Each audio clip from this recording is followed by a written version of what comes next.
di podcast Suara Edukasi. Passwordnya menyuarakan ilmu, membentuk generasi. Gimana nih kabar Sobat Edukasi di seluruh Indonesia? Semoga Sobat Edukasi selalu diberikan kesehatan dan kelancaran dalam menjalankan segala tugas-tugasnya. Banyak pepatah bilang bahwa tak kenal maka tak sayang, maka perkenalkan saya Alfida Karisma Yogi Fajaria yang akan bertugas sebagai host pada podcast hari ini. Di sini sudah terlihat ada dua narasumber hebat kita yang aktif bergerak di bidang pendidikan, yaitu Kak Agung dan Kak Siva. Bisa dilihat ya teman-teman. Kita sapa dulu nih Kak Agung dan Kak Siva. Halo, selamat pagi Kak Agung dan Kak Siva. Selamat pagi Kak. Terima kasih sudah mengundang saya di sini pada podcast Sobat Edukasi di Rumah. Nah, gimana nih kabarnya Kak Agung dan Kak Siva? Sehat ya Kak? Alhamdulillah sehat Kak Alfida, dan pastinya sehat dapat hadir pada podcast pagi ini. Baik, mengenai pada hari ini saya sangat excited banget nih mengenai materi yang kita lakukan. Sebelum itu, saya apakah boleh memanggil Mbak Alfida atau Kak? Boleh. Bisa dipanggil Kak, bisa dipanggil Mbak. Oke. Senyamannya aja Kak ya. Ya. Baik, saya panggil Mbak aja, boleh kan ya? Boleh. Oke. Nah, tahu dong Kak passwordnya di Suara Edukasi. Nanti kalau saya menyerukan Suara Edukasi, kita bareng-bareng ya Kak?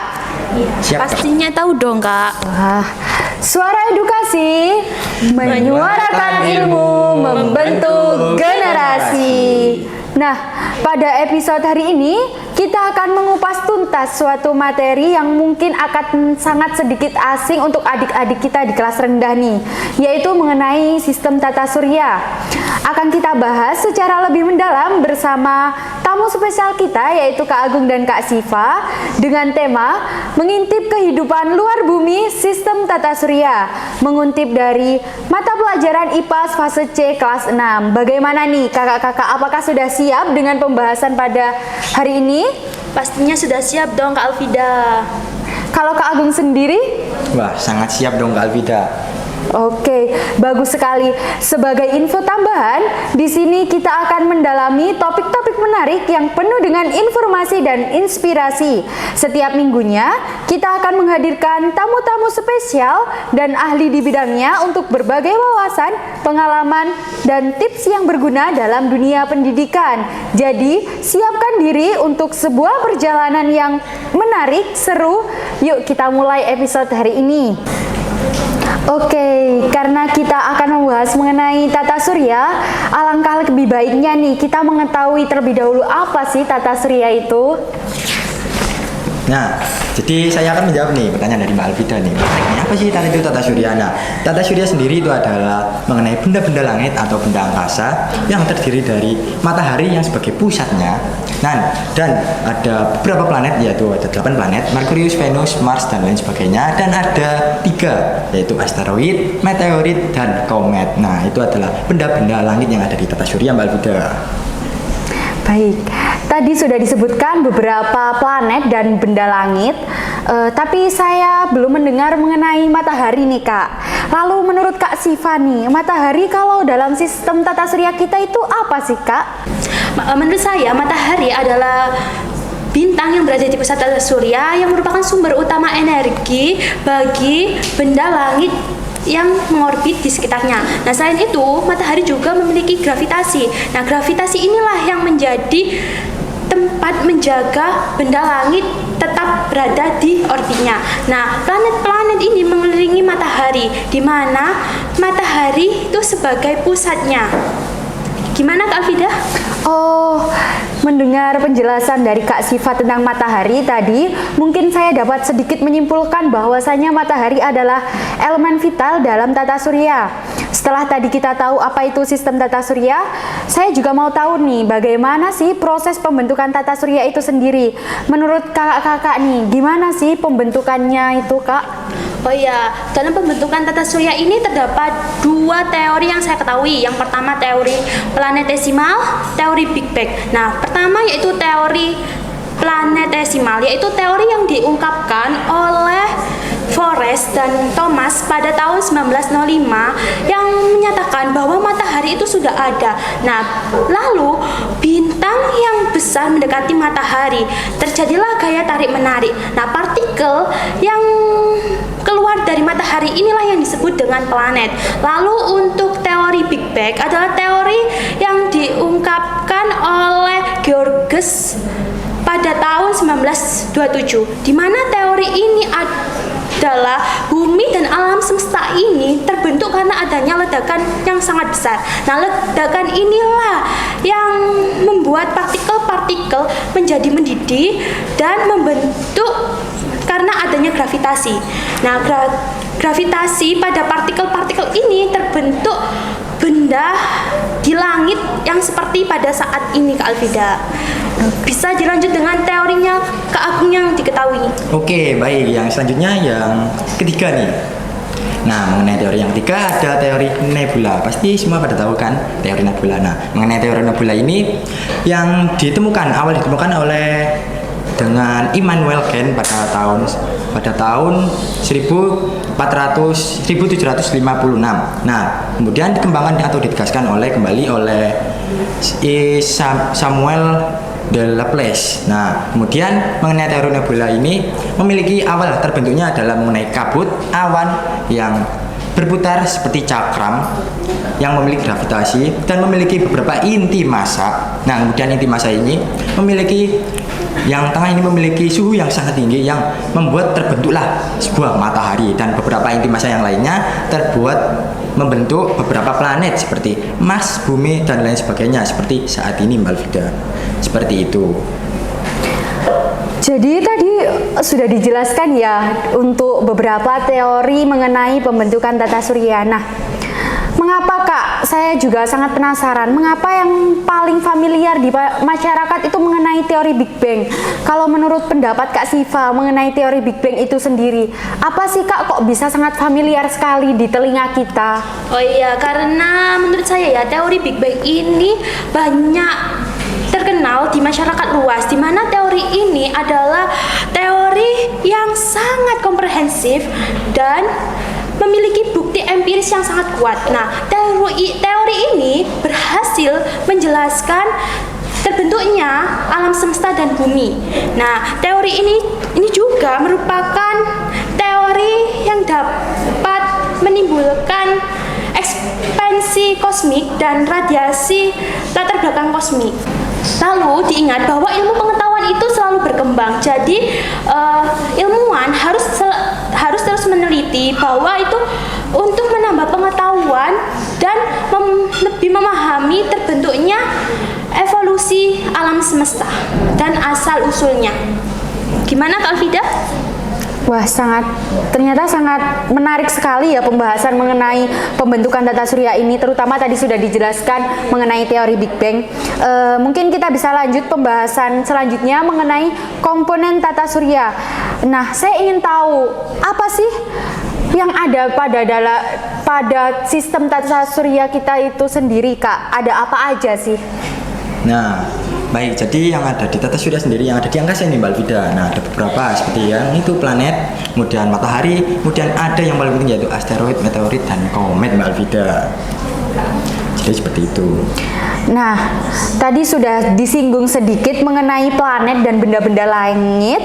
Yang pertama nih, saya mau membahas terlebih dahulu mengenai planet nih Kak. Mungkin dari Kak Siva bisa menjelaskan secara singkat mengenai ada berapa sih planet yang ada di sistem tata surya gitu Kak? Iya, menurut pengetahuan saya, planet adalah benda angkasa yang tidak dapat memancarkan cahayanya sendiri dan beredar mengelilingi matahari.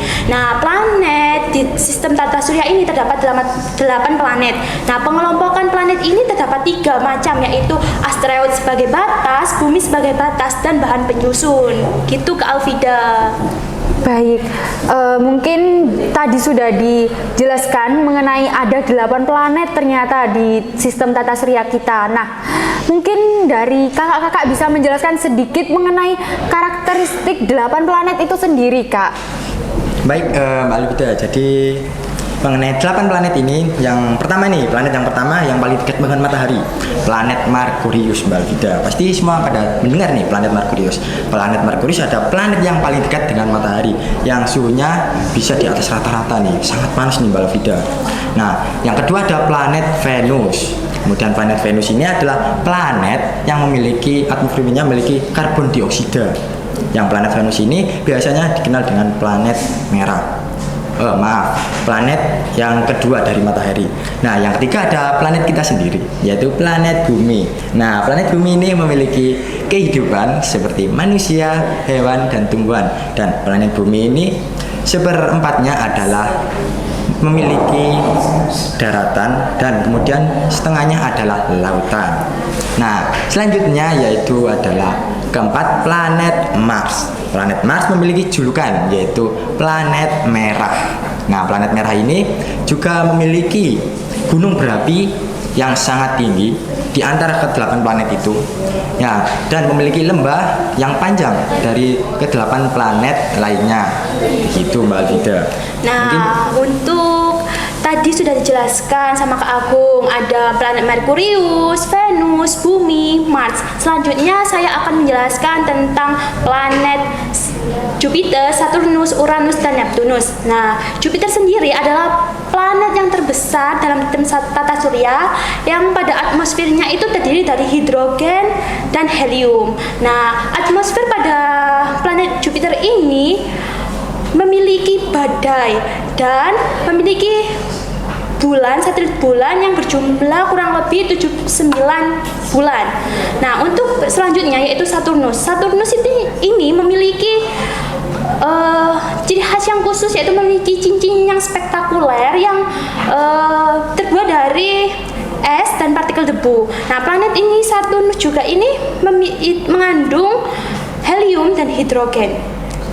Lalu untuk planet yang ke-7 yaitu planet Uranus. Planet Uranus ini yang paling unik karena berputar pada di satu sisi saja yang memiliki kemiringan sudut 98 derajat. Nah, yang terakhir yaitu Neptunus. Nah, Neptunus ini adalah planet yang terkenal dengan sebutan planet biru karena mengandung metana. Nah, planet ini tuh planet terjauh dalam tata surya. Nah, setelah tadi sudah mendengar penjelasan dari kakak-kakak yang sangat hebat ini, dapat saya simpulkan sedikit bahwasanya planet-planet ini memiliki karakteristik sendiri-sendiri dan sangat unik. Wah, menarik sekali ya. Nah, sekarang saya mau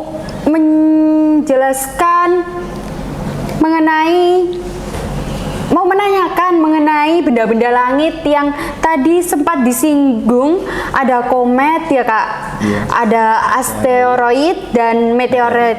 Nah, mungkin dari Kak Agung sendiri nih, berikan penjelasan singkat mengenai 3 benda langit itu secara singkat saja Kak. Oke, baik. Jadi ada 3 benda angkasa atau langit itu. Yang pertama ada asteroid. Nah, asteroid ini benda angkasa yang lebih kecil dari planet. Nah, yang kedua ada meteoroid. Maaf, maksud saya asteroid. Komet. Yang kedua ada komet. Nah, komet ini memiliki yang disebut dengan julukan bintang ekor. Nah, yang ketiga ada meteorit. Nah, meteorit ini biasanya yang kita lihat di bumi yang jatuh. Nah, itu yang disebut meteorit, Mbak. Oh iya begitu. Nah, saya juga pernah mendengar mengenai satelit nih Kak. Nah, dan juga saya dengar-dengar bahwa satelit itu ada 2, yaitu satelit buatan dan satelit alami. Nah, mungkin dari Kak Siva, saya mau bertanya mengenai perbedaan antara satelit alami dan satelit buatan itu gimana sih Kak? Ya Kak Alvida, satelit itu memang ada 2, yaitu satelit buatan dan satelit alami. Nah, satelit alami adalah benda-benda luar angkasa yang bukan buatan manusia. Nah, satelit ini itu terbentuk bersamaan dengan planet sebagai induknya. Nah, satelit alami ini pada planet bumi yaitu namanya satelit pada bulan. Nah, pada planet Mars yaitu memiliki satelit yang bernama Phobos dan Deimos. Nah, sedangkan untuk planet satelit buatan, nah satelit buatan itu adalah benda wahana angkasa luar yang terbuat dari oleh manusia. ya benar sekali kata Kak Agung. Nah, satelit buatan ini Indonesia juga memiliki yang bernama satelit Palapa A1 pada tahun 1976 yang diluncurkan oleh roket Amerika gitu Kak Alvida. Oh, jadi begitu ya Kak. Tadi juga saya mendengar sedikit mengenai satelit alami itu ada bulan Kak. Nah, saya mau tanya, jika bulan tidak ada pada sistem tata surya kita itu gimana ya Kak? Aduh. Jadi gimana ya kalau bulan tidak ada di tata surya ini? Nah, misal nih bulan nggak ada nih. Mungkin kita ekosistem di bumi akan hancur. Nah, tidak ada kestabilan dan mungkin pada saat malam hari, nah kita di bumi ini akan sangat gelap sekali dan sangat dingin saat malam hari. Begitu Mbak Alvida. Oh, jadi menurut penjelasan dari Kak Agung sendiri bahwa jika tidak ada bulan, maka bumi ini akan kacau gitu ya Kak? Baik, benar sekali Mbak Alvida. Oke, lalu saya mau tanya nih Kak mengenai rotasi dan revolusi bumi dalam kehidupan. Mohon dijelaskan secara singkat saja nih Kak Siva. Iya, rotasi dan revolusi adalah dua gerakan bumi mengelilingi matahari dalam tata surya yang sangat penting bagi kita. Nah, rotasi sendiri yaitu bumi berputar pada porosnya. Nah, akibat dari rotasi ini terjadilah siang dan malam. Nah, sedangkan untuk revolusi adalah bumi mengelilingi matahari. Nah, akibatnya dari revolusi ini adalah adanya penanggalan Masehi, di mana setiap 4 tahun sekali terdapat tahun kabisat yang dapat membedakan antara penanggalan Masehi dengan penanggalan astronom.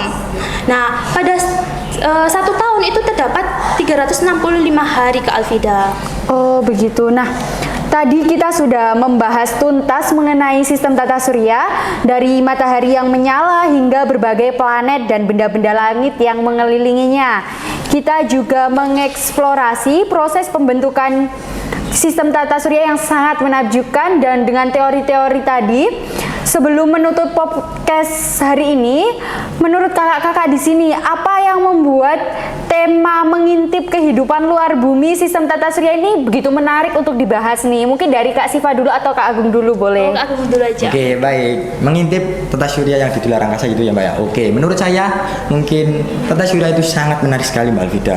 Dikarenakan banyak sekali planet-planet yang ada di angkasa yang belum kita jelajahi Mbak Alvida. Termasuk kita yang berada di Bima Sakti, dan ada juga galaksi-galaksi lain seperti galaksi Andromeda yang belum kita ketahui ada apa di sana Mbak Alvida. Jadi menurut saya tata surya itu sangat menarik untuk dipelajari Mbak Alvida. Gitu. Nah, kalau menurut saya sendiri Kak Alvida, tata surya itu sangat menarik karena tata surya itu sangat menakjubkan untuk kita pahami dan kita sebagai inspirasi kita untuk mengetahui lebih luas tentang luar angkasa. Nah, saya ucapkan terima kasih banyak Kak atas pembahasan yang sangat menarik hari ini mengenai sistem tata surya Kak. Baik, sama-sama Kak Alvida. Saya juga berterima kasih atas host pada hari ini. Sebelum podcast ditutup, mungkin dari Kak Siva atau Kak Agung mau menyampaikan sedikit pesan nih ke Sobat Edukasi yang mendengar kita Kak. Ya Kak Alvida, semoga diskusi pada podcast kali ini yang dengan topik mengutip kehidupan, mengintip kehidupan luar bumi sistem tata surya sebagai inspirasi kita dan menambah wawasan kita bahwa di luar angkasa itu dapat dipelajari dan menambah pengetahuan itu tentang tata surya Kak Alvida. Baik. Oke, betul sekali. Dan untuk Sobat Edukasi, jangan sampai lewatkan episode-episode selanjutnya.